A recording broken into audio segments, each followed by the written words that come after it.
They see me rolling. Whoa. Dog's like, and we're rolling. Crash. It's time. Gonna burn this fucker down.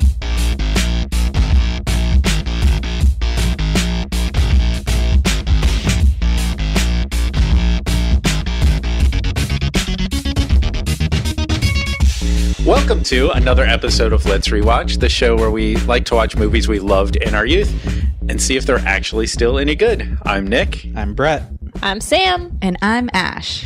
And we're joined by a guest this week. We're joined by Lauren Haroutunian. Lauren Haroutunian. Lauren, I was so focused on that last name. Yeah. You got one of them right, though. Yeah, like I focus on one thing.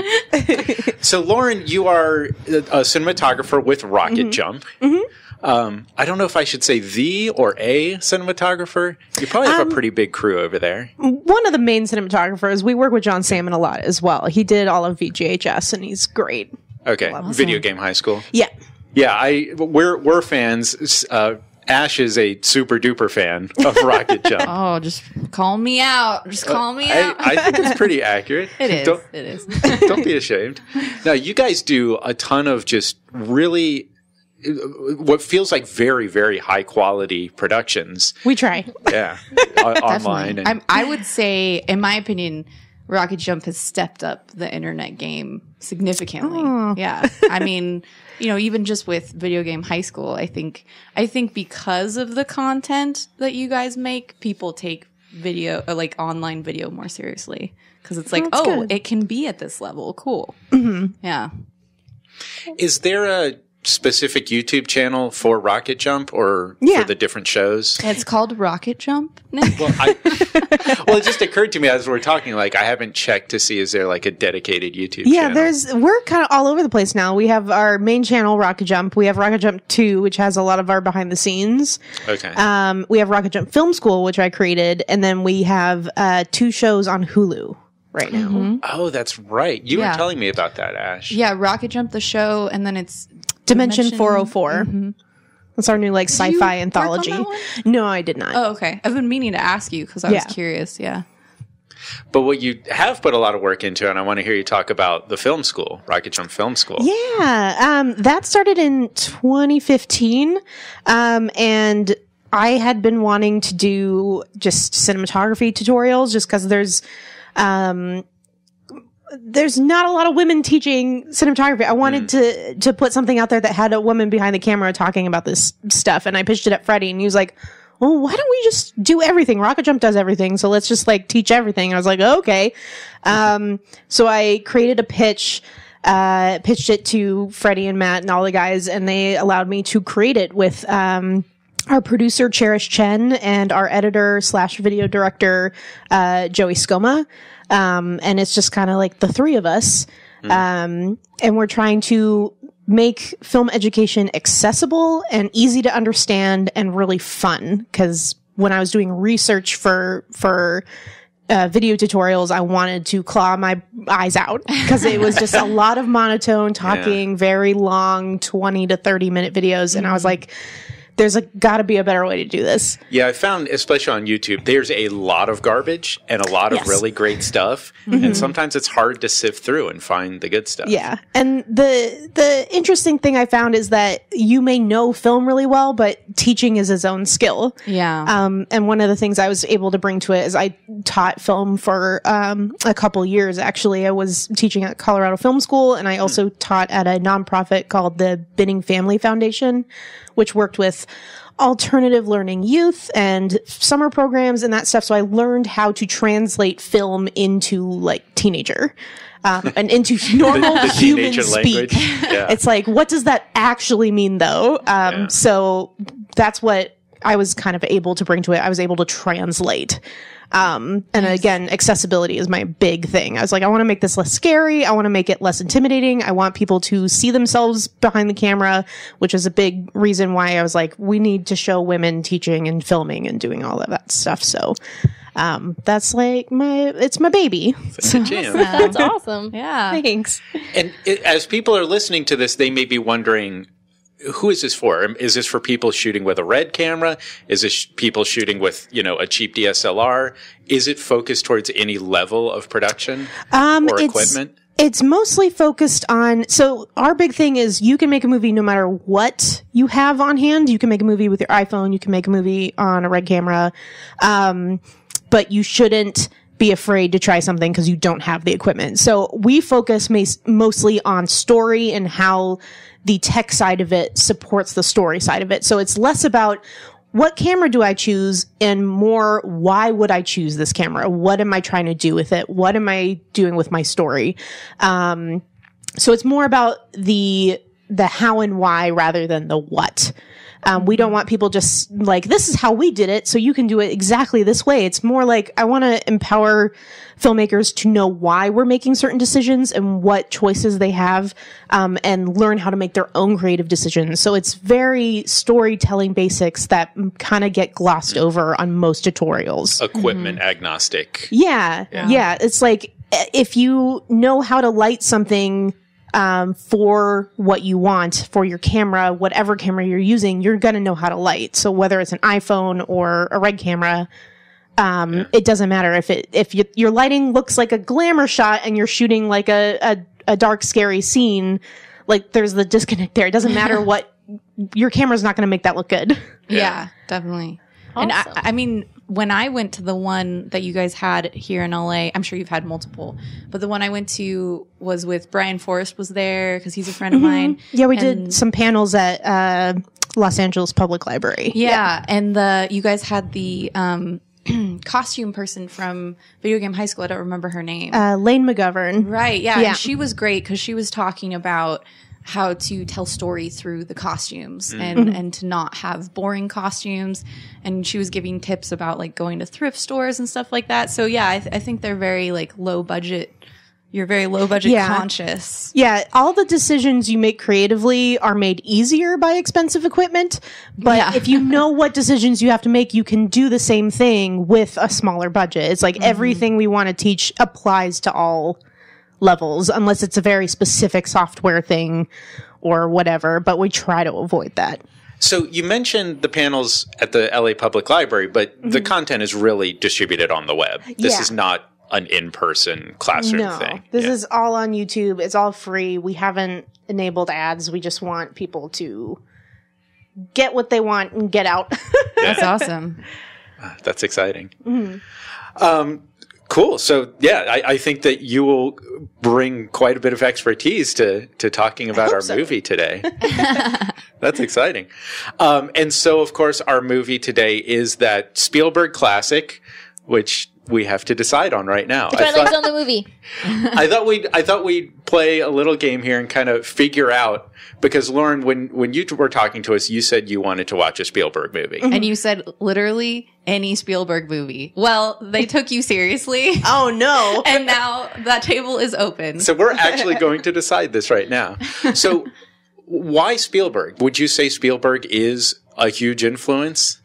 It's just kind of like Spielberg is one of those masters, and he's also one of those directors that really shaped my childhood and the movies I watched. I think that's so true for all of us. Yeah, especially without me realizing it. Like, the thing I like about Spielberg is that his filmmaking is so supportive of story that you don't realize what he's doing until afterwards. Even after all of my time in film school and watching films like with a critical eye, like I forget why I'm watching a movie when I'm watching Spielberg.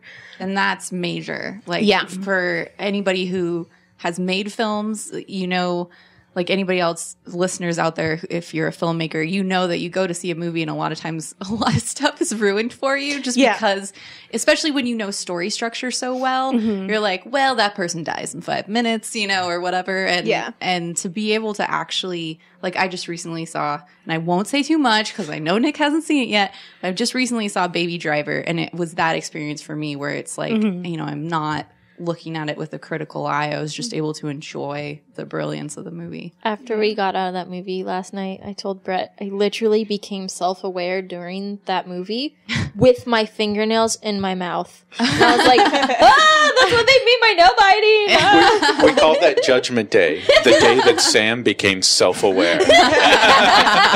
And she launched a nuclear missile strike.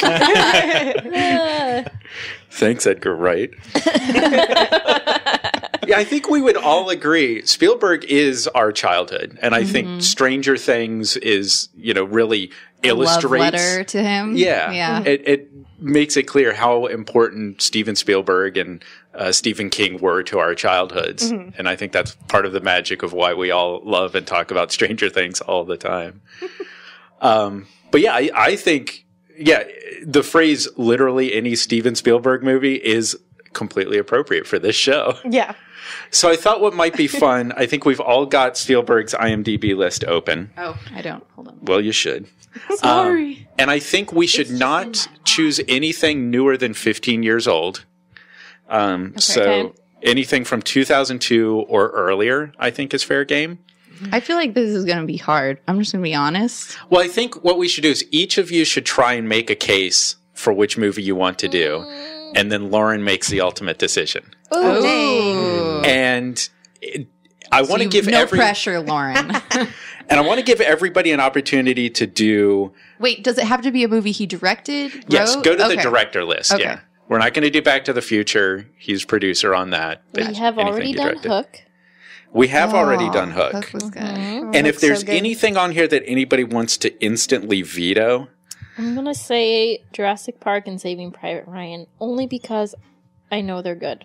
yeah, I don't think we should buckle in for Private Ryan right now. I'm not ready.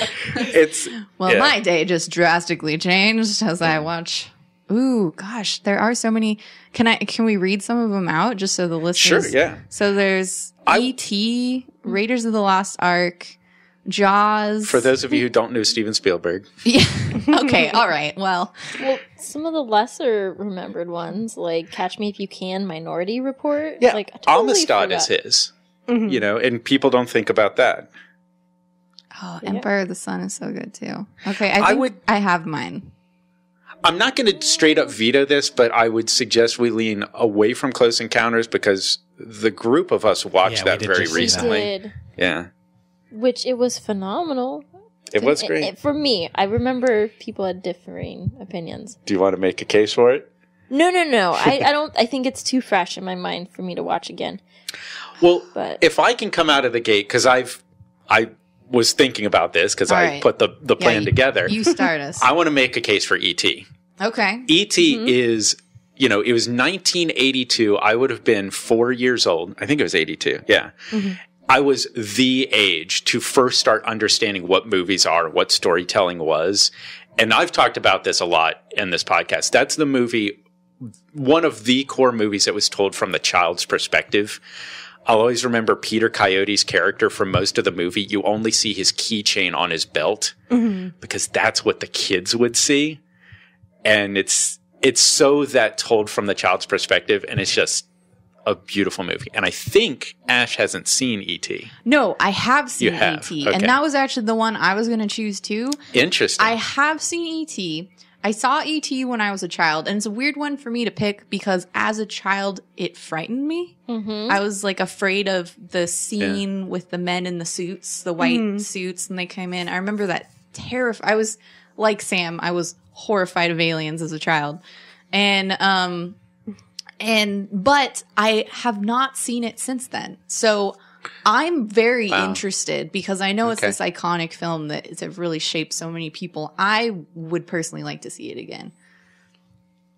And Lauren, you can feel free to make a case for a movie yourself. You're not just the judge. Yeah. You can pick one and talk about which one do you want, Lauren? I really, I would make a case for a Minority Report. Okay. Just because it has held up really well.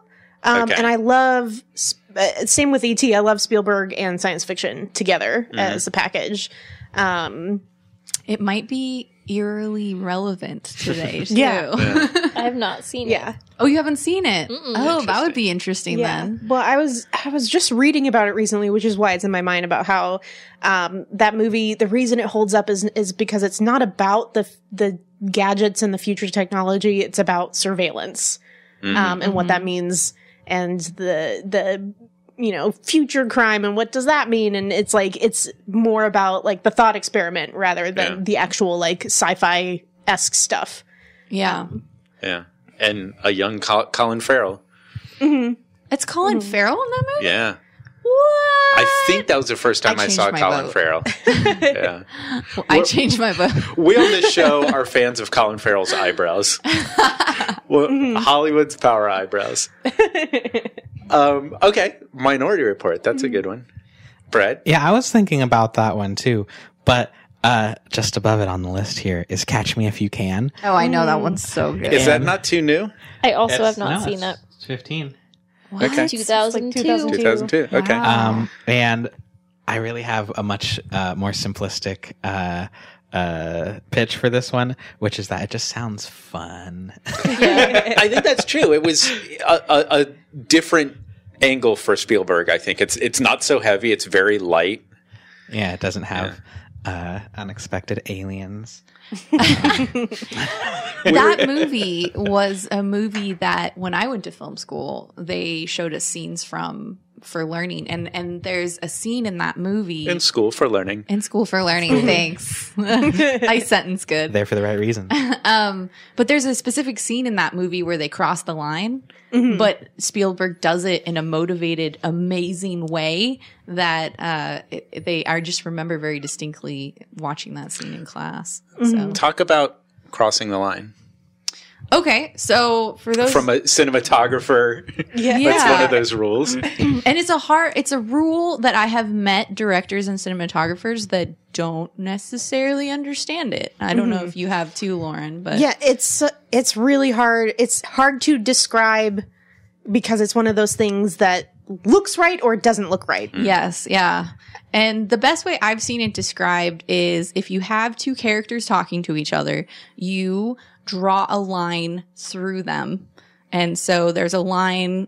So imagine two people standing, facing each other, talking, and there's a line through them. And that is the line. And you put the camera on one side of the line or the other side of the line. Whichever side you choose is the side that you're supposed to stick with. So that way looking eye line stays right. So if person on the left is always looking at person on the right, so they're looking to the right, they need to always, every time we cut to them, be looking to the right. And if person on the right is always looking to the left, they need to be looking on the left. So that's one reason you do it. But also, it helps to anchor them in the space. So if you were to cross the line and suddenly we see a different background behind them, that can be jarring for the audience as well. So that's the best way I can describe it without a physical example. Yeah. I think the disconnect there is that when you're filming a scene, you know the room, you know the layout, you know where everybody is, but the people who are going to be seeing your film are not there. So you have to be very clear with where is everyone in relation to each other, what is the geography of that scene, where are people looking and when. And so basically you are helping the audience understand what's happening. Yeah. And it's when it's not done well and people do cross the line, it can be jarring when suddenly it's like you're seeing this whole other side of the room you've never seen and you're like, wait, where are they in that space? I have no idea. And Tarantino did that in Inglourious Bastards. Right. I've been trying to The think of opening where I've scene. seen it, and that might be it. I have where it's seen it. literally like crosses behind somebody's head. Yeah, there's A shot, and I can't remember where it was, and it that, hits and then you like a ton of bricks. There's a cut, I think, once there's a power shift. Okay. At the first scene when the farmer is talking to Landau? And the people are hidden below, right? Yes. Yeah, There's a like- moment he realizes there's a he's shift. lying. That might be the shot I'm thinking of. Yeah, because technically, Nick, if the camera moves, the camera can change. So the line can move. So if two characters move through blocking, the line can move with them, and the camera can move the line by physically moving. So usually crossing the line happens through a cut. I see. So if the camera And that's moves, where the rule says don't do that. yes, yeah. Because it confuses the audience. If the audience is with you as you cross the line, then they know exactly where they are. But if you just cut and you don't know where you jump to in space, it's like, oh God, what happened? Yeah. So that worked exactly how I'd hoped. There's your sample of Rocket Jump Film School. This is some of the stuff you get to learn. And I think we have that.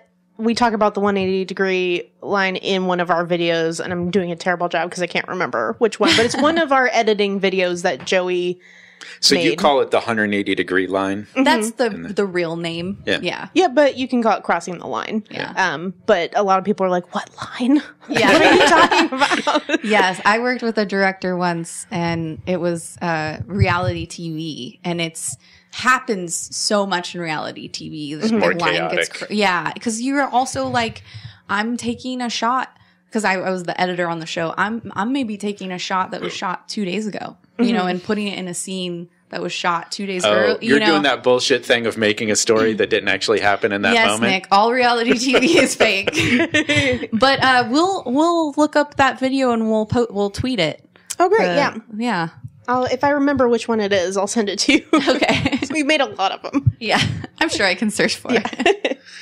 All right, so Sam, you were looking at the list and you were agonizing because you saw too many movies you liked. Shit on here. Can you settle on one? I'm gonna double dip and do 2. Uh-oh. All right. Okay. I'll give you my vote because I didn't actually bring up a new movie. Oh, I guess we could give you another. Okay. Okay. So 2. Indiana Jones and the Last Crusade. We know Okay. Raiders with Sean is Connery, good. right? Sean Connery. Yes. Junior! Who is actually younger than Harrison Ford and plays his father. Good shit. What? Really? In that movie? He's younger than Harrison Ford? That doesn't sound In right. that movie. Or not younger. Maybe he's like only 5 years Oh, older or something. I can't remember the details. I've been to the No. church in Venice where the library is. And It's been Last so long Crusade. since I've seen it. I don't remember. I remember airplanes. I know what you're talking about, though. At the end. The X marks the spot. I mean, that's not the actual interior, but I've been to that church. So yeah, this is pick number 1. Pick number 2 we talked about doing and haven't done it yet, and I've never seen it. Dun-dun. You've never seen Jaws? No. Oh, wait, I don't actually, hold on. I might have never seen it either. Oh. I might have just seen enough clips to think that I've Yeah, seen the I mean, movie. I've certainly seen a lot of clips and stuff. I feel Never like seen it. I might have to veto Jaws because I feel like Jaws, the first time you watch it, you have to have like good snacks, and you gotta have a dark room, and you have to be completely focused on it Fair. because it's just like a masterclass. Yeah. Nice. It would have given you more of your Richard Dreyfuss. Oh, he's so good in that movie. Yeah. In fact, actually, that reminds me, because I just watched, I wanted to bring up, if you are a Spielberg fan, have you heard of Every Frame of Painting? Mm-hmm. Yeah, so if you are a Spielberg fan, you should check out Every Frame of Painting is a YouTube channel. He does like video essays on film. He did one on Spielberg's Oneer and how he gets multiple shots in one shot. So if you love Spielberg, check that. That blew my mind. I like that one a lot. That was one that I didn't even realize was happening in his films. Yeah, that's one of the main reasons I love Spielberg is you don't realize this is happening, but he just has these very simple, but very complicated shots that look effortless. Yeah. Like I've said with Robert Zemeckis, how he does visual effects and you never know he's doing visual effects. Yeah. They're just so solid and so perfect, and he's just telling a story. Yeah. These are like a masterpiece of blocking and camera movement. Yeah. Oh, yeah. All right, Lauren, while you're deliberating, I wanted to talk briefly about what might be my favorite Spielberg movie That's not released yet. that's not out yet. So have you guys seen this picture from Ready Player One? Yeah. So you've all seen it? I have now. They've released the first still from Ready Player One. This is a book that I absolutely love. And so now, as what happened with Jurassic Park probably 20 years ago, I'm sitting here nervously thinking, well, Spielberg's awesome, but what's he going to do to this book I love? So you guys have seen the picture. What do you think?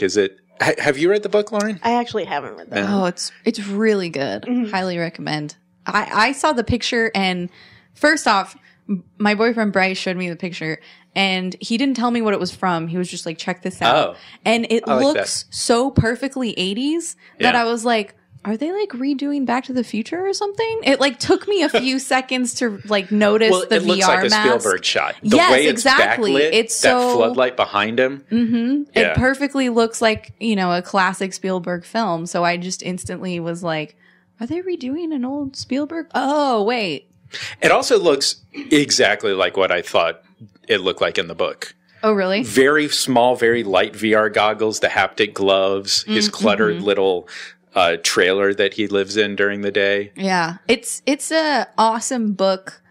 If anybody hasn't read it, highly recommend you read it right now because it's an interesting time to be reading this book. This book was written, what, was it 5 or more that years sounds ago? about right. Before VR was even a big thing. The book's all about VR and like the future, what the future can be for VR, like a future you've never really imagined. And it's also about the movies and music that we loved in our youth. Yes, It's very much about that. There's that too, but it's all about this future where everybody works in VR. Like Everybody VR, goes to school in everyone VR. goes to school in VR. It's this whole future that you've never, like, I didn't even realize that VR could be that.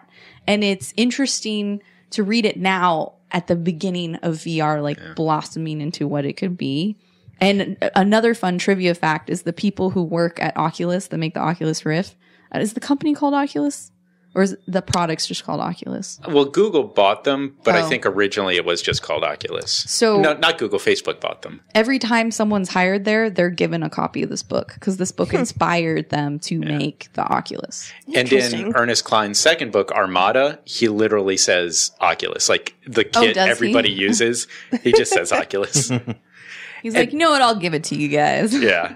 If you read the book, I highly recommend with any Ernest Cline book, have your phone, your Apple Music subscription or Spotify or whatever you use. Every time a song is mentioned, play the song, listen to that song during that scene. It's a soundtrack for the book, and it's glorious to read a book that way. So yeah, I'm excited about Ready Player One. All right, Lauren. So yeah, so what do you think of our suggestions here? Oh man, it's so hard. It's okay if you want to pick your suggestion too. We won't judge you. Maybe a little bit, but no, just kidding. If you want to defer to more conversation, but I thought it was only polite to let our guest have the ultimate say. I mean, honestly, now that it's been mentioned, I think The Last Crusade would be super fun. Yeah. Yeah. I like that one too. All right. I will say that Raiders of the Lost Ark is one of my favorite of all time. Oh, It's yeah. one of those perfect movies. Oh, yeah. And you've heard the thing about Raiders, how if Indiana Jones was not in that story, everything that happened still would have happened. Oh, yeah. The Nazis would have gotten the Ark. They would have taken it to that island. They would have opened it up and melted their faces Yeah. off. But it's still a perfect movie to you. It's a great movie. Yeah. Despite that major flaw. Nick, I have something to tell you and to our guests. The Hollywood Bowl is doing Raiders of the Lost Ark with the Philharmonic Live Orchestra. Oh man. When? August. And that's if we're watching Last Crusade, we'll benefit from this too. But John Williams, man, Oh, yes. yeah, Wow. I mean, that's like most of Spielberg movies anyway. But okay, if we do Last Crusade, you have to let me talk a little bit about Venice. Oh, Because there's a huge section of this movie in Venice, and I've been yeah. to. well, that'll some of those be even places. better because you were just there. So Yeah, So are we? is that Decided? your that choice, your- Lauren? You want to do Yeah. Last All right. Crusade? should we it. get quick thoughts? Expectations? Yeah, quick expectations. What do you expect, Ash? I'm expecting to love it because I mean it has two of my favorites, Sean Connery and Harrison Ford. So it's a done deal. That's it. Yeah. Okay. Brett. I have a memory problem with the Indiana Jones movies because when I was young, we would sit down and always watch all of them. In order? Really? It was like always 2 at a time at least. So I don't know what happens in each one. It's like this: good, bad, good, garbage. Is it? Well, no, I wouldn't say Temple of Doom is bad. I love Temple I of think Doom. it's just mediocre, in my Yeah. opinion. Temple of Doom. It's Like, better than most movies now that I think about it, but compared to Raiders and Yeah. Crusade, So like, yeah, I know what's in Raiders, but I kind of get Crusade is lost in there a little Okay. bit. So yeah, I mean, I know I love the indie stuff, but for the life of me, I cannot remember what the hell happens in this movie. Okay. I know. So it lands somewhere in that, like, not as good as Raiders, not as mediocre as Temple of Doom, but all I remember is, like, plane fights on the ground-ish, I think. It's interesting that you say not as good as Raiders. It makes me think of Star Trek 2 and Star Trek 6. 6 is not quite as good as 2, but god damn, it's good. Okay. Yeah. Well, good. I'm excited because I don't remember too much about it, which is why I want to watch it. I will say I remember a lot of comedy between Sean Connery and Harrison Ford that Like I'm excited physical for. comedy, right? Like, Yeah. Mm-hmm. a lot of- What do you expect from this, Lauren? I just I always want to watch Spielberg movies just to see blocking and direction and the really cool, well choreographed action scenes. I love when he does action, but I'm expecting that I'll just get sucked into it and not pay attention to that at all. Yeah. Just because it'll be fun. Let's watch the cinematography, and then you just don't. Nope. You're just into the story. But that's good, right? That means they did a good job. That's the point, really. Yeah. Well, then, I think I forget which director, it might have been Soderbergh, that put Raiders of the Lost Ark up online in black and white with an ambient soundtrack just to encourage people to watch the blocking. Oh. And it helps a lot because you don't get sucked into the story as much because it's Right. it doesn't have the usual music. It doesn't have the sound. Yeah. It's just black and white, silent, ambient, and you just watch how Spielberg sets up character and blocking and action and geography, and it's just so good. So if you can, watch Spielberg movies on mute, just to learn. Watch it normally first. Yes. Yeah. Then, if you're a student, watch it on mute a second film time. student. That's interesting because the sort of a similar thing that I did in film school with Alien is we turned off the screen and just listened to the sound because the sound design is so good. We did the opposite of that in my school. Oh, really? Which is they gave us the scene with no sound effects, and we were told to put them in. Oh man. A lot of fart noises. No, I mean we were animators, but no, we took it seriously. Goat noises and Cool. Well, I'm excited. I'm into seeing Last Crusade. So at this point, you might want to pause the podcast, watch Indiana Jones and the Last Crusade from 89, the year I was born. Oh, I would have said 91 or 92. Okay, 1989. And join us again when you finish watching the movie.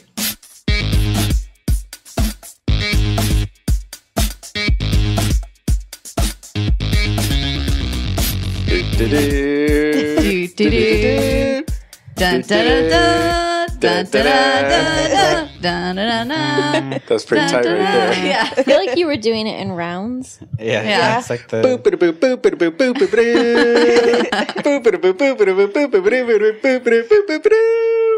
yeah. Nick, you are a resident artist. I forgot to tell you, Bret, what you did with Top Gun. Yeah. God. That was so good. I'm so glad you actually heard that. Yeah. Oh, yeah. I keep forgetting to say something. So that was The Last Crusade. That was a pretty goddamn good movie. Yeah. Yeah, there's no denying. I think we should End of address podcast. Yeah. I think we should address the elephant in the room, though, that this movie took a lot from The Mummy, Mummy? Yeah. and A Knight's Tale and Because there was a joust. jousting. I'm just kidding. I really feel like there were some people watching this movie, and as soon as the credits rolled, they started writing The Mummy. Yeah, totally. 100%. Yeah. Even when Salah's like, we have to get camels, they're like, oh, we're writing that into our movie. They're going to write camels. Camel. Yeah. Which are faster than horses. Yeah, Sam was screaming that out during. She's like, they are faster. You should get them, Indy. But when the Brotherhood shows up on screen, I'm like, oh, these guys were in The Mummy. Yeah. So I have a question though. Is Indiana immortal now? This is exactly my question, and it always kind of bothered me. Is it the fact that they then crossed the seal, does that mean he's not immortal? But if that's the case, wouldn't the father just drop dead? Exactly, right? It's that the magic doesn't work like from the cup or whatever. So like if you're already healed, then like why would that matter? So he doesn't live forever, but he is healed, and by the way, has a bullet and inside I think of him. you have to keep drinking from the cup every once in a while, and this too. is my major problem with that scene at the end where they're choosing the cup.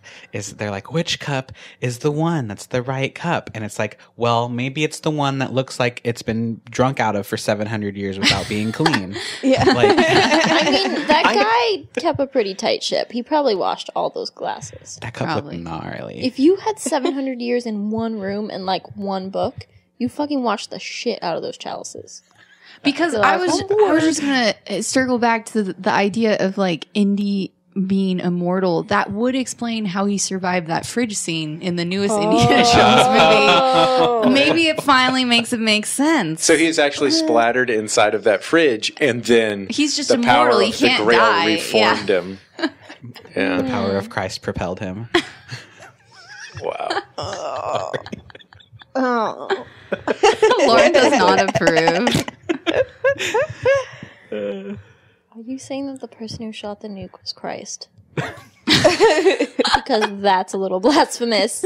Literally. Full stretch. Oh my god, take it all back. Dun, dun, dun, dun. No. Speaking of blast, this movie had all the things you love, Nick, like boats exploding randomly. Yeah. At least there weren't any cars exploding. Well, Wait, there probably was. The though. motorcycles Yeah. didn't explode, Oh, but the boat definitely exploded. for no reason. Yeah. Yeah. So let's start at the beginning, because I think had we just watched the first section of this movie, we'd have a podcast. Yes. The what I'm thinking of as the unofficial pilot for Young Indiana Jones. Absolutely. I mean, River Phoenix knocked it out of the park. Oh, that was River Phoenix. Yeah. Aw, so sad. Sorry. It's been a while. Nailed the delivery and the intonation and the facial expressions and the kind of grumpy. He simultaneously was River Phoenix and Harrison Ford. Mm-hmm. You know, he did an amazing impression of a young Harrison Ford while still being River Phoenix. Yeah. He's such a great performer. Yeah. Yeah, he really nailed, like, even his face, like, kind of, like, I would believe that he was a younger Harrison Ford. I was very yeah. confused at first. I was like, wait, did they put a lot of makeup on Harrison Ford? Oh, wait, I remember. Which, by the way, I kept thinking, because it's still early in the movie, what you were saying, Lauren, about blocking, and just the brilliance of, we're supposed to think that the treasure hunter is Indiana Jones. Yeah. And the way he sits down and the hat is still barely covering his face, and clearly they cast like the perfect guy, but just the way they revealed by him tilting his face up just enough so you can see his face. Well, that's what I wanted to talk about straight up is all the reveals of like all the Joneses and the fake Jones. Yeah. Because we don't see River Phoenix until he comes into his light. Yeah. And that's how I think in Raiders, they also did a very slow reveal of Indiana first. Yeah. Like you don't see him. He has to come into the light. Yeah. And then the first thing we see of Henry Jones is his shadow on the wall. He hits Indiana over the head and he steps into his light again. Yeah. And grown Indiana, there's the transition from the young kid's hat to his hat, and he tilts up and his face is revealed as well. So all four Indiana characters or Jones characters had that like iconic hero reveal. Which was just great. I loved it. And I love that the first one was a fake out. Yeah. Yeah. It's great. And they very specifically did not put the date on the screen until after that reveal. Yeah. You mentioned shadows, too. That was something that I was really noticing in this film. Like, Spielberg really played a lot with shadows. Like, there's one scene where it's raining, and you know it's raining outside because you're seeing the light from a window and the shadow of, like, the rain washing down the window in the background. Yeah. You know, he did a lot with shadows that I never really noticed before. Yeah. And so many, like, just, they're so quick, they're so easy to miss, but just sparks of brilliance. The farce of spinning around in the fireplace, and this great point at the end where where Indy is there, it spins around, you hear a punch, it spins around, and there's a Nazi just falling down. Yeah. And when near the end, when they start shooting them down in the canyon and Donovan falls down, he has to move the door of the truck away from his face to say, "It's Jones." Yeah. You know, just little movements like that are just so genius. The thing I like about Spielberg, and I think this is why he's so good with kids too, is that he allows things to be kind of messy. When especially with Indiana, the thing I love about Indiana Jones is he's not like the cool badass. Yeah. We think he's a cool badass because we grew up with him, but he's so just scrambling by the seat of his pants. Yes. Like he's flying by the seat of his pants. He's goofy. He's falling over. When he launches himself at somebody, they both fall over. Like, his whole thing struggling with the gun, and he shoots 3 guys, and he's just like, "Oh my god!" His reactions, like he's surprised when it happens. Like that makes him and all the action that's happening super relatable and super believable because he's struggling, and it feels like real stakes because we're not watching some like supreme badass like take a bunch of guys down and get hit in the face and not have any reaction. Yeah, like Indiana Jones takes a pummeling and he just is dazed. And so like even though the action is not like it's dated in the sense of how it's shot and the pacing of it, and it does like make sure the audience is with you every step of the way, which I really like. It isn't a lot of fast cuts and shaky cam and very close stuff. It feels just as tense or more tense because we're so invested in it. Yeah. Not just because of the characterization and how it's choreographed, but also how the characters come into the fighting style and how it's shot, and like, it's just so good. Like I've seen this movie a lot, and I'm still like, oh my god, like every single time I watch it. Speaking of the pacing, it felt more vintage than 1989. It felt more like a 60s Bond movie to me but than an didn't 80s feel movie. slow in the way that some can feel slow and boring. Yeah. Still completely engaged while not being over the top super fast like what we'd have today. But even like the colors that they chose felt the color very, is so like, on point in this 60s. movie. Like even the fact that it's like he jumps on the train, but it's like a circus, like the classic old, you know, Which, 30s circus. by the way, I want to have a jazz band called Magic Caboose. That just sounds like a sexual innuendo. That's just such an awesome phrase. But yeah, like when they were in Donovan's apartment, or like the cool like 1930s university, you know, it's like the color just really told those stories. Totally. And even like the hotel room that got ransacked, like that felt very 60s to me in the way it was shot. Yeah. Which I like, because if they had shot it like a 80s or 90s movie, it wouldn't have felt as like old, you know?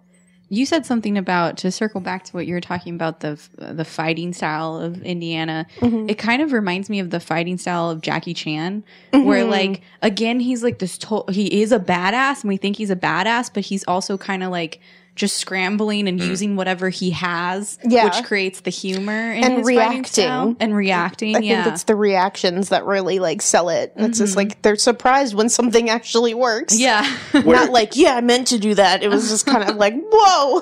Where the filmmakers clearly dumped in a ton of work and planning to make it look so messy and scattered. Oh, yeah. Yeah, that's not a let's see what happens type of thing. That is like, that takes some really precision choreography. Like in the castle, when the Nazis finally get the upper hand and Indy throws the gun on the table, but it slides across the table and breaks glasses. And it's like, that's just a beautiful shot. It's in the story, it's just messy. But the way it's shot, it's like, that's beautiful. Yeah. Because it could have just been a blank table, but something about the glass gave it more impact. And even the slide and the breaking glass. Yeah, all of that. You were talking, though, I do want to go back to that intro, because I completely forgot about that whole intro scene with young Indiana Jones. And it was like so awesome to watch it again, pretty much almost with like a fresh, like I don't remember it at all. And I have never seen, you know, to this day, we've seen many chase scenes on top of a train, right? Like you've seen that so many times. I've never seen one like that before.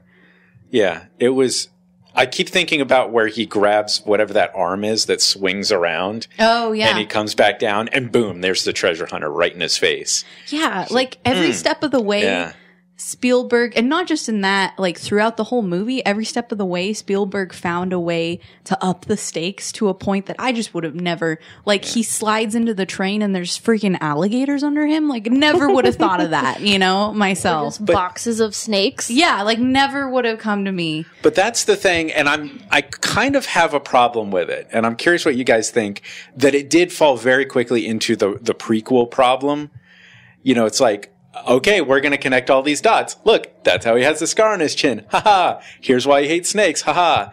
And it was like such the prequel thing all within like 10 minutes. Like they're trying to connect so many dots. guess that's he what had I one liked. very important day.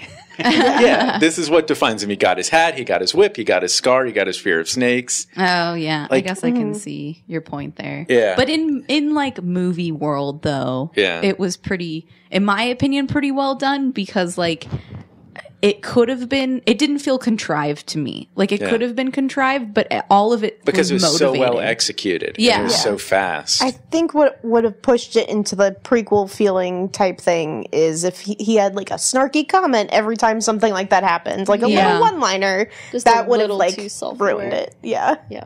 That would be intolerable. Yeah, I think because they were aware of what they're doing and like took it seriously, I think it plays because it's like this film's like, yeah, this is what happened. Not like Yeah. it's not a wink at the audience. It's like, no, here's what's going Yeah. on. But they were having fun. They were It was- having fun, It was yeah. very fun. But I don't think it was pandering fun. I think it was like you're in on it with the filmmakers rather than the filmmakers being like, oh, you'll think this is funny. Yeah. Yeah. And being the pulp inspired thing that this is. If it's the plays. material. Yeah. Yeah. I kind of like this idea of the hat being like what makes Oh. Indiana Jones, because the only time he's ever bested is by the guy with the hat, and then he gets the hat and is never again bested. Is it This like, hat contains the power. Yeah. like the Santa Claus? You just put on the suit. Santa Claus, yeah. You can passed become it the on. Indiana Jones. yeah. It's passed on through the generations. He's like the Phantom. Yeah. It's like it's just passed along. So, can I tell you my favorite line in this movie? Yes. Yes. And you probably missed it because it was so fast when they reveal Brody to be like completely lost in that crowd of people. There's this one little throwaway. Somebody has like a bucket of water, and I think he thinks they're offering it to him, and he says, "No, no, thank you. Fish make love in it." I missed Love that. that line so I totally much. missed that. Yeah. I think you were already laughing at something else. Yeah. Yeah. Oh God, I love that line. Such a, it's So it's like such you a don't good drink scene water transition. because fish make love in it. I mean, yes, but So if you like catch it as it's raining down from the sky, you're good. I guess so. But if it comes from a lake or an ocean, no go. Yeah. Well, it's all the circle of life. I mean, I mean, yeah, At all some our point. water has like been in a dinosaur or whatever. So yeah. That's, I think, my favorite transition in the whole movie. Like, Spielberg Yes. does transitions super well. Yeah. Like, the thing I love, like, you can tell when a transition works because you can kind of imagine what has happened between the two scenes. Like, the story's there. Like, it kind of, like, propels itself forward. But that was just, like, the best smash cut, too.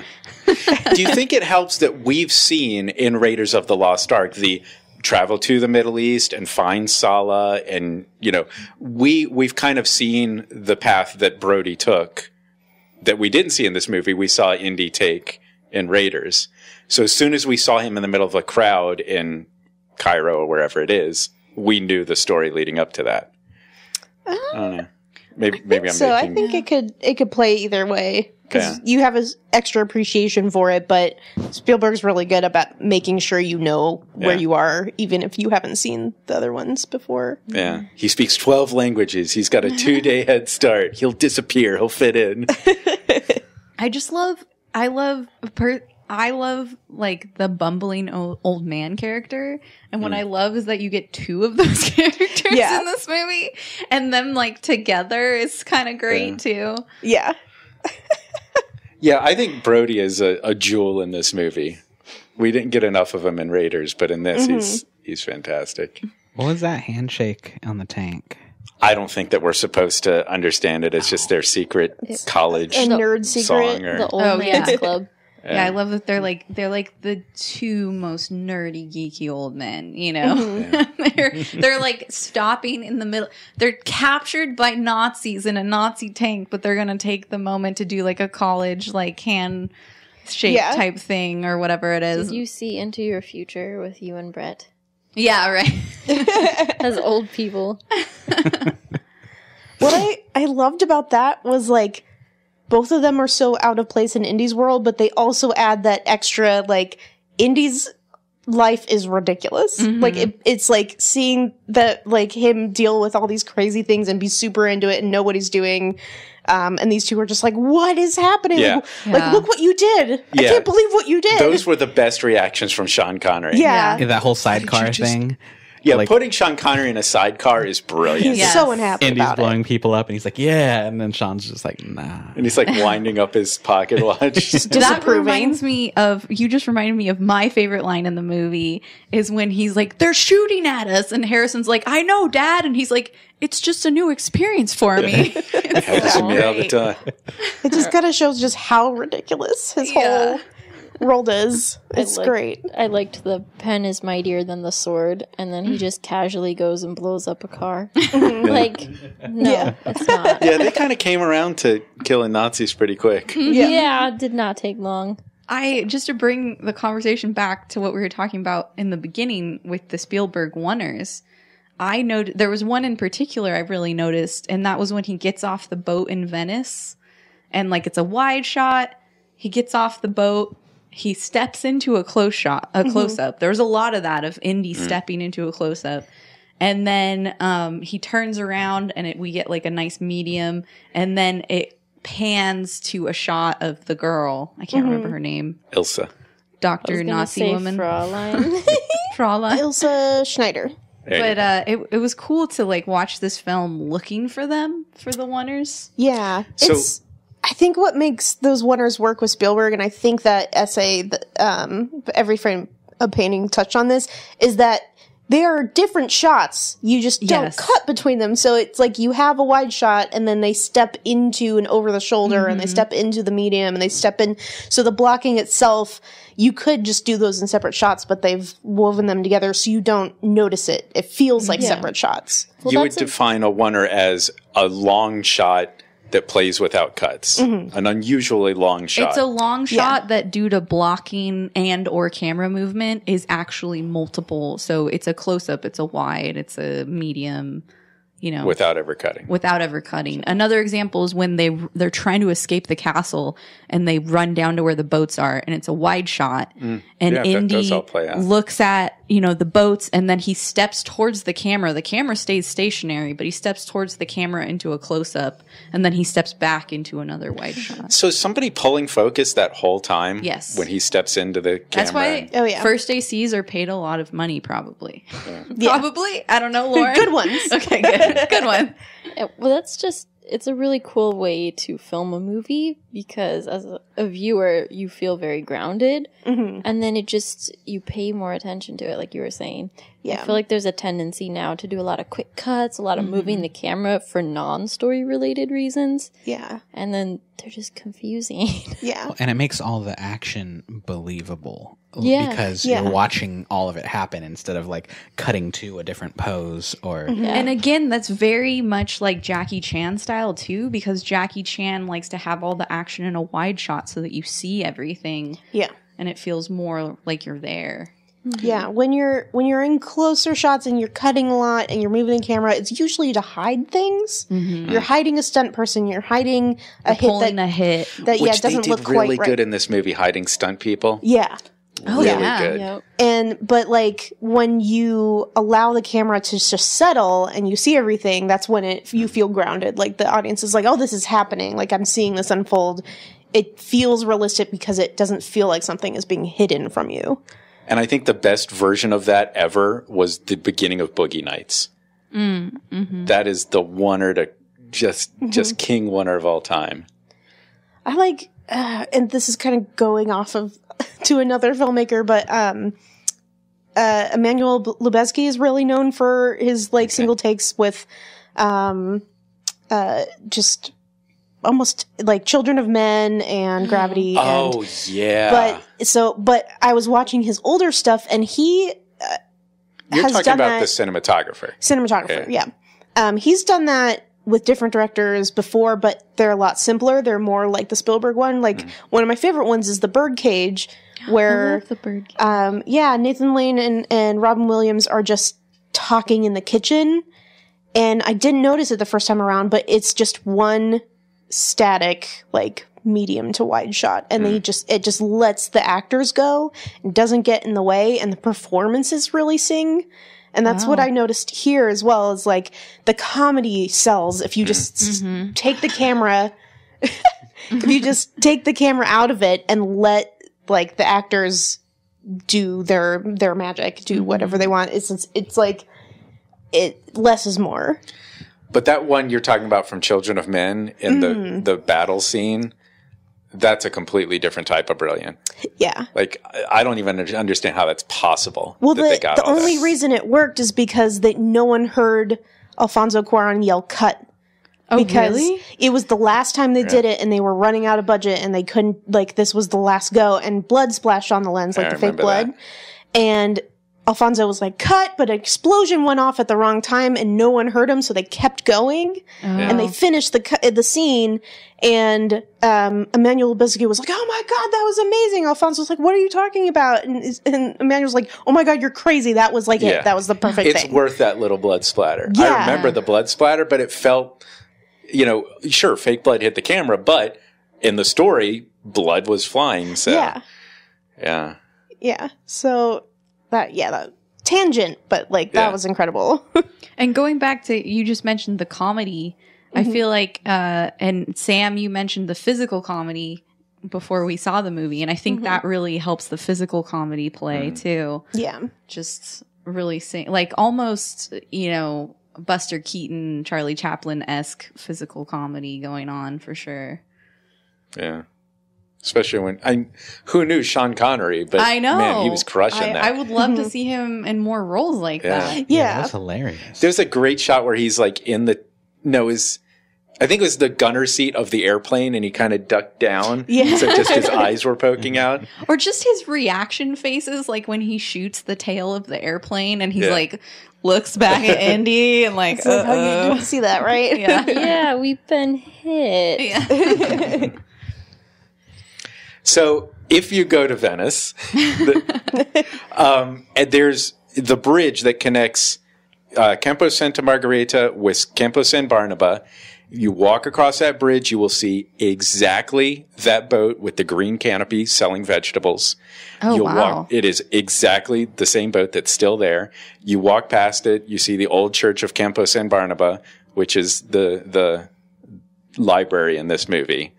So it's still a church in real life? Well, now it's been converted to, they've got a Leonardo da Vinci exhibit where they've reconstructed a bunch of his sketches with wooden models, which is actually kind of cool. You can like turn the cranks and play with them and stuff. So it's not actively a church anymore, but historically it's a church. Oh, okay. So more like that a walk museum. they take across that little bridge, past that boat selling vegetables, it's all absolutely there. But does it have an X on the floor? No. Not different anymore. interior. Did anybody And else notice, though, that, like, for one shot it had an X, and then for all the other shots it was just green? Yeah. Because that bothered me a little bit. Yeah. And what it definitely does not have is catacombs below it.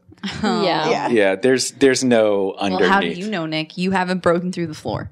Right, but there's a canal right next to it where the water is even with the pavement.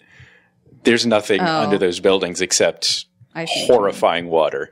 And they need to get their tuberculosis injections immediately, having been in that water. Yeah. Speaking of breaking through the floor, though, I mean, I know this has been talked about before, but he's a terrible archaeologist. I don't know. He finds the stuff He and puts broke it in a through the museum. floor. He defiled a grave to make a torch. Well, my favorite part was when his dad's like, so you found the knight with his shield? And he's like, yeah. And I'm thinking like, yeah. And 2 seconds later, he threw him into the water. Yeah. Yep. Well, to be fair, this is the 1930s. They weren't as careful back then. Is this like the archaeology version of heroic medicine? Like, you're just going to break all the artifacts and just keep the one that you wanted? Sure. Yeah. Break every artifact that gets you to the main artifact. These don't belong in a museum. I was thinking it's interesting that Spielberg took two professions that are very boring, like archaeology and then You were gonna say teaching. Paleontology. Paleontology.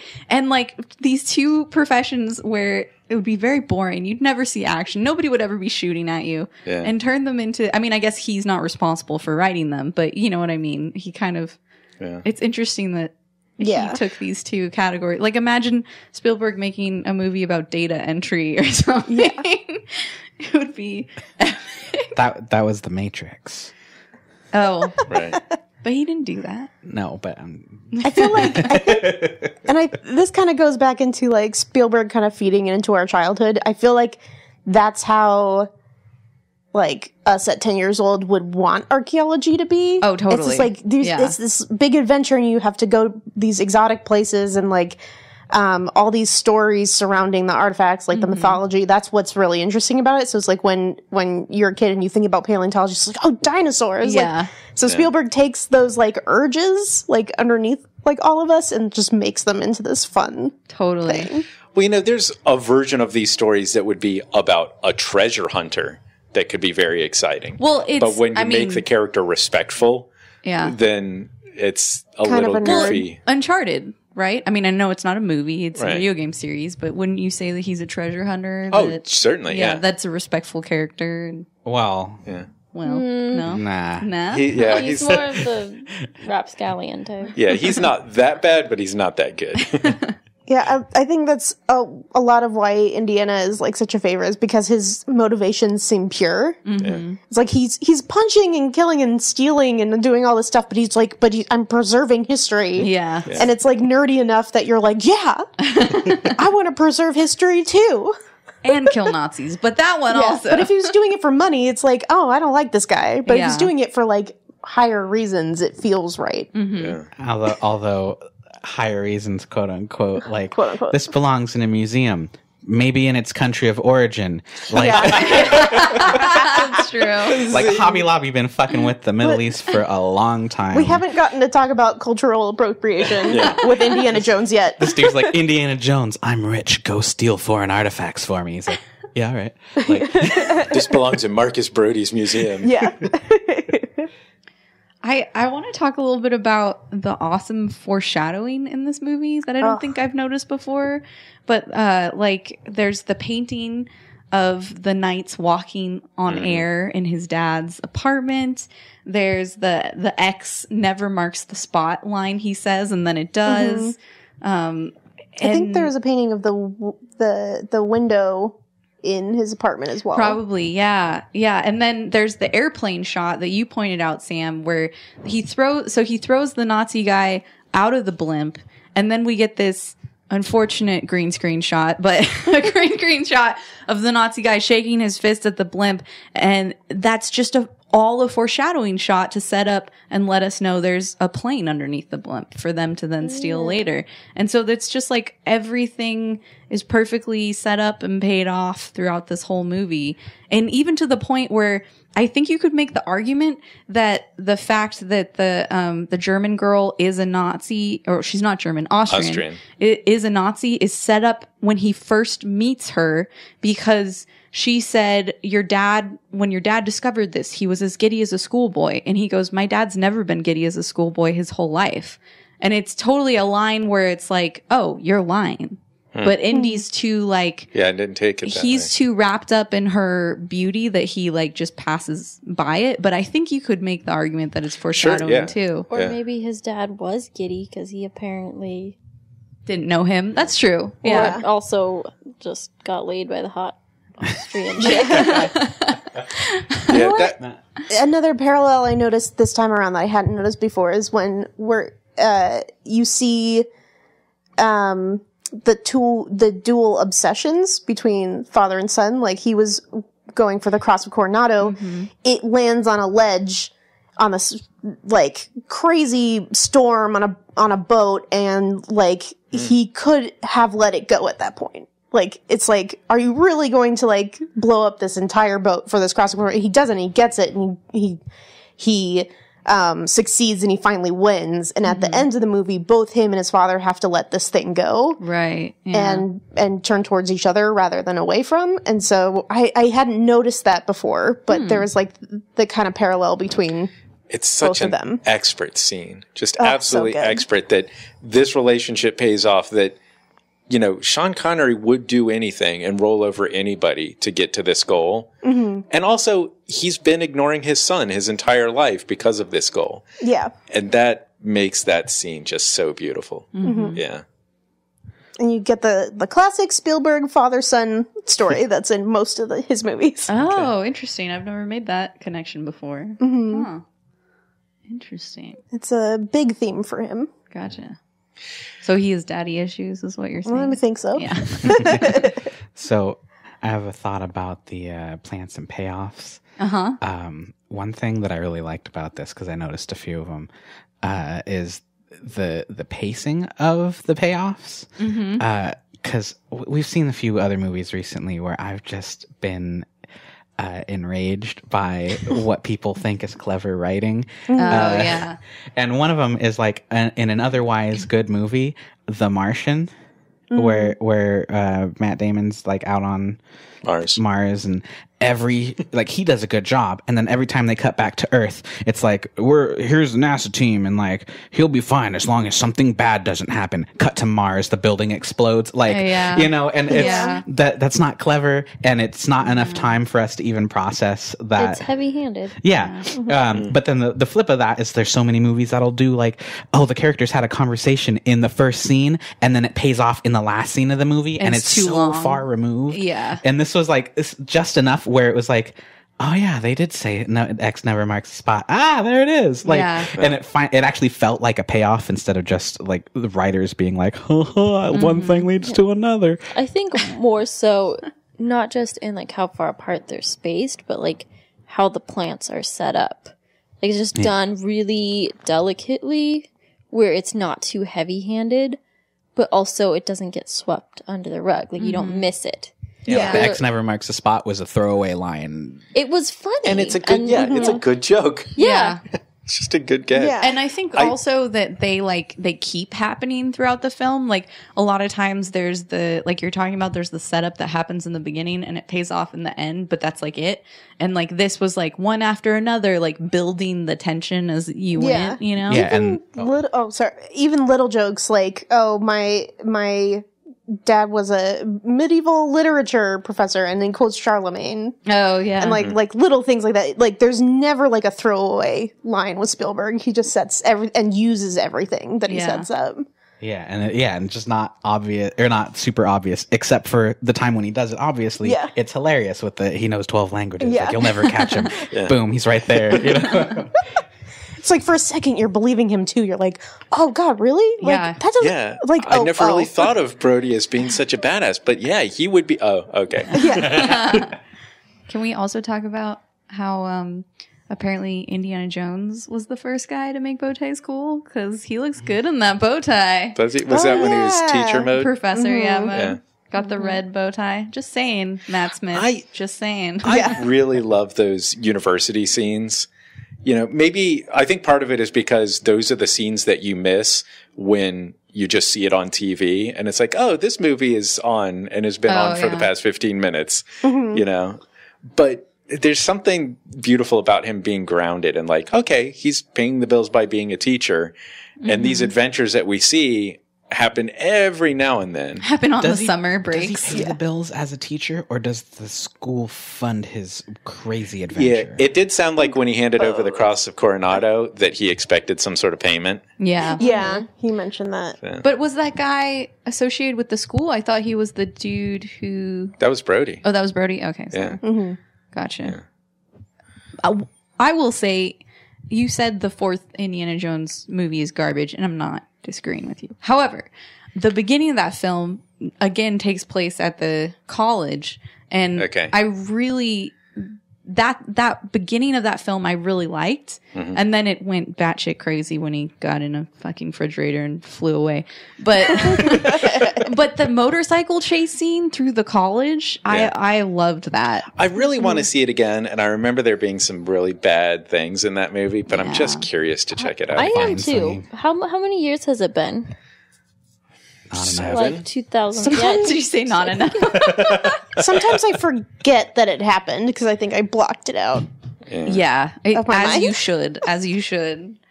I don't even remember what it was called. That's another one.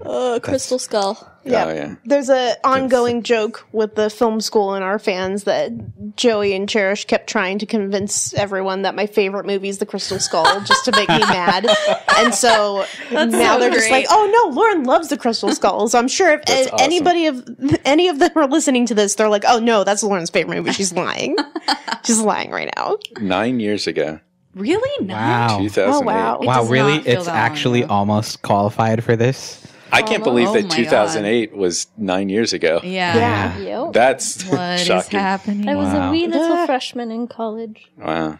That's crazy. I could never get over how plasticky that skull looked. It just bothered It me looked so very much. Acrylic. Yeah. They were just chasing down Dan Aykroyd's vodka. Yeah, exactly, right? Like, that's what I thought the whole movie. I was like, they just have the I wonder vodka. if they designed it that way or if enough of them broke that they had to Yeah. Oh, maybe. make plastic ones. I think looking through the IMDb of Steven Spielberg, I may have just seen a lot of Spielberg films in an unfortunate order to have developed my why does Spielberg keep ending things with aliens thought. Because the Crystal Skull that's where I was just like, this is it. Yeah. Spielberg just loves just ending shit with aliens for no reason, and it's pissing Okay, me so off. when did he do it? AI, Crystal Skull. Crystal Skull. You can't say War of the E.T.? Worlds because No, it just started with aliens. No, well, but it's still there's like a lot of aliens in it. Oh yeah, that was really weird in Lincoln how that ended with aliens. Right? Yeah, right? Then I there's didn't like some expect the stuff that shooter he to be an produces. alien. Stuff that he produces also, like, so even if he's not in behind the camera, there just seems to be a lot of aliens in Spielberg movies. And the movies that are exclusively about Yeah. aliens. Yeah. Percentage wise. Yeah, Super 8. But did he direct that? I don't think he had anything to do except No, I think it he has a just felt- producer credit after the fact. Yeah. It felt Spielberg-y. Like Yeah. they tried it. It didn't have the right emotional connection to it. I thought it was Yeah. great. I don't know that it's I quite liked Spielberg it. level. Yeah, I like but it's the like style, but it did what Stranger Things did even better. It's like the people making this movie, like me, love Spielberg. And for that reason it was very fun. But I agree. I didn't emotionally connect with the Yeah. characters in that one. Yeah. So I guess it was a good movie, huh, guys? Yeah. and John Williams, man, I don't know what to say. Yeah. Like- This is a perfect comparison because we just watched the original Spider-Man, and this was It love has this themes. so much better than Yeah. than the score, which I know is John Williams again, but Like, and I think a perfect example of that is when they see the etching of the Ark on the wall. And what is this? It's the Ark of the Covenant. And we hear the theme of the Ark from Raiders of the Lost Ark for just 4 second, seconds. yeah. oh wow. And it's like, oh, I love that theme so much. And then it's like, nope, we're moving on, you know. Wow, yeah. They played the Temple of Doom theme a little bit. Did they? When he was on the hanging off the tank Okay. and like I going don't to remember crash that. into the wall. I'm guessing to be like the stone, getting closer. yeah. But it's also like listening to John Williams stuff. There's a few like brass arrangement parts where it's just like, oh, like that's like a series of notes from like Star Wars that are in this. Yeah. But then but combined with the indie score, and it's not that he's borrowing from Star Wars. I think it's just that John Williams has like tapped into His vocabulary. yeah, it's his you know what? signature sound. Michael Giacchino is very guilty of this because watching Doctor Strange, I swear to God, I heard the theme from the new Star Trek movie. Oh yeah. I'm like, are you really ripping yourself off in this score right now? Yeah, no, I don't think John Williams is ripping himself off, but he has a vocabulary. Yeah, and it's just interesting to hear how well his sound works in such wildly different genres, like or maybe not different genres because they're both kind of actiony, adventure-y, but it's more like space and then like the Middle East, and that it's a sound that just makes you feel what you're supposed to feel at the time. And if you listen to the score for Superman, which is another absolute masterpiece, it's that same vocabulary. It does sound very similar to Star Wars. Yeah. I'm wondering if this is the same shot. I noticed it there's a wide shot of the blimp when they said they're turning around, and we cut to an exterior of the blimp turning around. And that was a moment where I was like, oh, this sounds a little Star Wars-y, you know? There were a couple scenes with like a Nazi or a bad guy coming up that had a little Vader. Yeah, it seemed like when it was a bad guy was when it got a little Star Wars-y. Well, him and Lucas have a couple inside jokes like that. Like both the Rancor and the T-Rex have the bite turn to the camera. Okay. And I remember seeing that, I was like, why does that sound familiar or look familiar? And it's like the same, like little, funny. Like there's like little tiny things in that that they both are just teasing each other, I think. My favorite story from Lucas and Spielberg being buddies is that they were making Close Encounters and Star Wars at the same time, and they were both convinced that their movies were going to flop. And just as a buddy thing to support each other, they gave each other 1% of each other's movies. Aww. So Lucas has 1% of Close Encounters. Spielberg has 1% of Star Wars. Does he still, though? I'm sure he had to sell out to Disney. Yeah. But that's a long time to own 1% of Star Wars. Yeah. You never have to go to work again if you own 1% of Star Wars. It was sold for like how many billions? And what's 1% of 5 billion? Yeah. Yeah. I can't remember, but there was another very similar deal like that Spielberg had tucked away that earns him. Oh, he gets a percentage of the Jurassic Park theme park rides. Really? Yeah. I think George Lucas a also very gets small percentage. merchandising because I think he negotiated like because of his directing contract or something. He negotiated like back end stuff, which turned out to be much more than his initial directing fee. Yeah. How does that work though? How do you get a percentage for the Jurassic Park ride? Do they some sort of ticket sales? But it's a ticket into the park, right? So they've got to have some math. I guess so. I'm sure it has to do with ticket sales versus how many people they let on the ride, which they have counts of. Yeah, fairly accurate counts of that. So. Yeah. But it's what I was reading. It said they could buy him out for a couple $2 billion, or just let this ride, and he gets a nickel every time you ride the Jurassic Park ride. Yeah, that's awesome. So the day they replace it, which would be a sad, sad day. Oh yeah. Hopefully they never will. Like they replaced Back to the Future with The Simpsons. Yeah. Aww. I'm so bummed I never got to do the Back to the Future ride. I never did either. It was busted by the time they got it. Like there was a golden age, and the time had come. The one I'm really sad about is never being able to do Tower of Terror again. It's like, I like the Guardians of the Galaxy. Technically, it's the same ride. Is it the same ride? They just reskinned it. And they remapped the actual movement of the ride. So it's a different thing. But it had a story. But it still goes up and down. Goes up and down. But there's only one rail. But that's what's great about Disney rides is they have a story, and I love Twilight Zone. Yeah. You would love, Bret, cut this out, side tangent. But you would love, we went to this escape room in LA called you told me about that. Escape Hotel. And the lobby looks like the Tower of Terror's lobby. Oh. Yeah, it's really cool. great. Okay.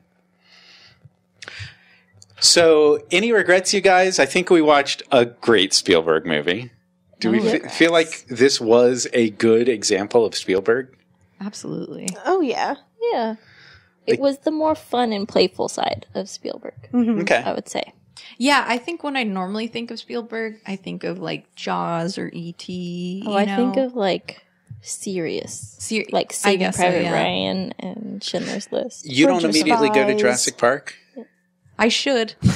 Yeah. Now that you mention it. For some reason, when I think of Spielberg, all I think is like obvious animatronic puppets. Because of What the hell are you talking because about? of the theme park, like remember the ET ride? No. No. Oh Can my I go God. to there? Where was the ET ride? Was that It even? was It's Universal somewhere in- Orlando? They used to be here though. No, there was don't one in remember. NorCal. Is it like NorCal. there's Okay. a I think kid it's with a Great bike and a America. basket and you have to sit in the basket yeah, and yeah, run yeah. around the park? But the bike flies and like Wait a minute, I'm joking. You, No, you're you right. seriously sit in a you're on the basket? Yes. No, you sit in a you sit bike. on the bike and then you're flying the bike through the forest and like it was super cool. It's like soaring over California, but you're on a bike. Yeah. So anyway, Less Universal like miniatures Studios and gives me stuff. this. Oh, okay. Gives me this memory of like they have the puppets, and there was only one in this, which was the final snake he hits on the train in the beginning, Yeah. and it's like fake snake. And, Well, there had like, to be. yeah. And so I was like, oh, there it is. There's that Spielbergy like. There's an awesome scary thing, but it's a puppet. That's a weird It shade is, to throw and at Spielberg. I don't want it to be shade. It's just like a very like tied into the way I experienced Spielberg as a child, which was E.T. and the E.T. ride and like Jurassic Park, and those were like that was it. That I didn't see other Spielberg stuff, and this. But the thing was I remember, back in the day, it didn't like necessarily look like a puppet. It was like, whoa, like for example, the face melting scene. I remember that being so scary and honestly, it's kind of terrifying when his eyeballs like roll back Horrifying. into his head. Yeah. Ugh. But there is something about that like style of, I feel you. He's the one who does that, and like it's not bad. It's just that's his thing. And Yeah. in my head, I'm like that's what Spielberg is to me. Is like at some point some shit's gonna go down in like a crazy animated, not quite real way, and like it's there. Yeah. Like the aliens in Lincoln. Yeah. They were all puppets. So yeah, I think this cements the fact that he was such an important part of our childhood, such an important part of what we think of as great movies. Mm-hmm. I think for me, he's a huge percentage of what made me fall in love with movies to begin with. Since I was that age for E.T., and that was just unbridled magic.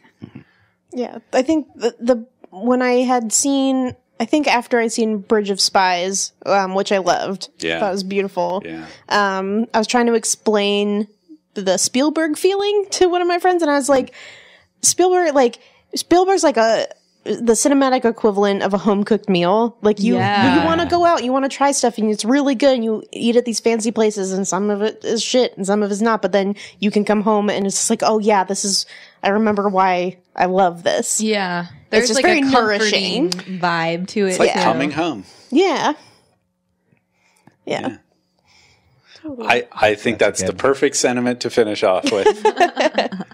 So, Lauren, you're going to have to spell your Twitter handle for us, for people Yes. looking for more information for you. It's at Laurasaurus Rex, so it's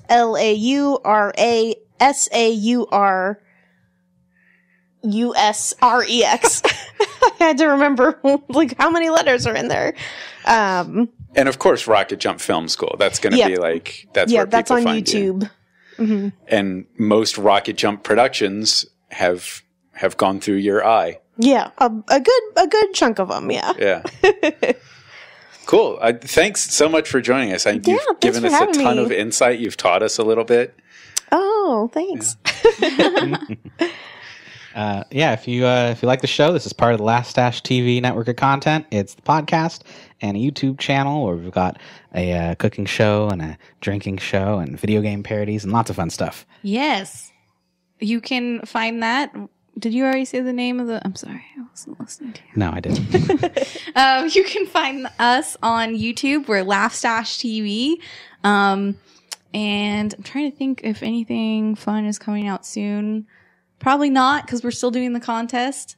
Maybe. Oh, cut this out if we're not still doing the contest by the time this... Yeah, it might be a few weeks. Might not. Never mind. Rephrase.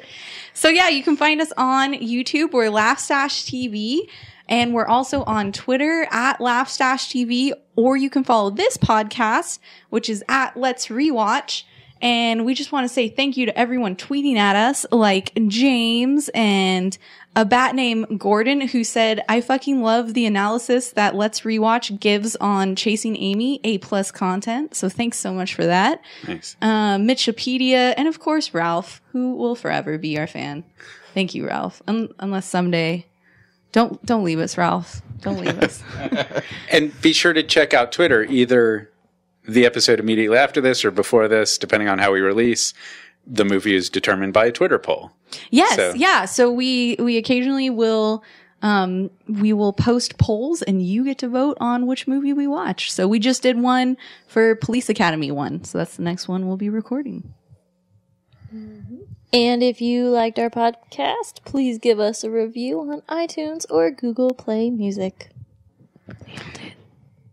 Is there anything else you'd like to leave us with, Lauren? Anything else we should check out from you?